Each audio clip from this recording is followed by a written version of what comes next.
হোসেন খোকন ভাই সহ এখানে যিনি এতক্ষণ পরিচয় করিয়ে দিলেন আপনাদের অঞ্চলের অত্যন্ত জনপ্রিয় মানুষ শহীদ ইকবাল, আমি তার নাম জানি, ধন্যবাদ, তার ব্যাপারে বিবৃতি দিয়েছি। সে এবং আমার সাথে এসছেন ছাত্র দলের কেন্দ্রীয় কমিটির যুগ্ম সাধারণ সম্পাদক ডাক্তার আউয়াল সহ এলাকাবাসী সবাইকে আন্তরিক ধন্যবাদ জানাচ্ছি। আমরা কোনো সভা করতে আসিনি, আমরা ভারপ্রাপ্ত চেয়ারম্যান দেশনায়ক তারেক রহমানের নির্দেশে যারা গত 22 তারিখের বিশাল জনসভাকে সাফল্যমণ্ডিত করতে গিয়ে প্রশাসন এবং আওয়ামী সন্ত্রাসীদের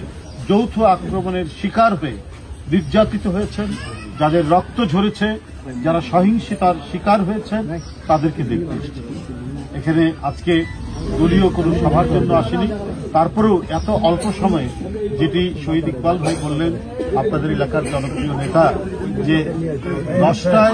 শুনেছেন, এর মধ্যে এত মানুষ উপস্থিত হয়েছেন, এটার মধ্যে দিয়ে একটা বার্তা কিন্তু জানা যায়, একটা বার্তা উপলব্ধি করি যে শেখ হাসিনা আসলে ক্ষমতায় নেই,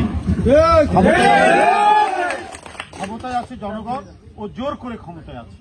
কিন্তু প্রকৃত অর্থে যে জনগণ, প্রকৃত অর্থে যে সে ক্ষমতায় নেই, জনগণ যে তাকে ত্যায্য করেছে, এটা প্রমাণিত হয়। যাই হোক, আমি বক্তব্য দীর্ঘায়িত করব না,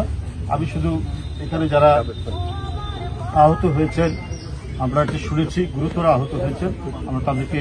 দেখার জন্য চেয়ারম্যানের নির্দেশে, ভারপ্রাপ্ত চেয়ারম্যান জনাব তারেক রহমানের নির্দেশে এখানে এসেছি। আমি তাদের আশু সুস্থতা কামনা করছি, আল্লাহ তাদেরকে সুস্থ করবেন এবং অতি দ্রুত তারা, যদিও এখনই দলের বিভিন্ন সাংগঠনিক কর্মকাণ্ডে তারা অন্তর্ভুক্ত রয়েছে, আরও তেজোদ্দীপ্ত এবং শক্তিশালী হয়ে গণতন্ত্র ফেরানোর যে আন্দোলন চলছে, গণতন্ত্রের মা দেশনেত্রী বেগম খালেদা জিয়ার মুক্তির যে আন্দোলন চলছে এবং হারানো অধিকার ফিরে পাওয়ার যে আন্দোলন চলছে, আজকে এই দেশ থেকে দুর্বিষহ দুঃশাসন থেকে মুক্তির যে আন্দোলন চলছে, একটা অবৈধ শাসক গোষ্ঠী জোর করে গোটা জাতিকে বন্দী করে নিজে ক্ষমতায় রয়েছেন, সেখান থেকে মুক্তির যে আন্দোলন চলছে, সেই আন্দোলনে তারা সকলেই। আমি সকলকে আন্তরিক শুভেচ্ছা জানাচ্ছি, ধন্যবাদ জানাচ্ছি এবং ভারপ্রাপ্ত চেয়ারম্যানের পক্ষ থেকে আপনাদেরকে আমি শুভেচ্ছা জানাচ্ছি। আপনাদের সকলকে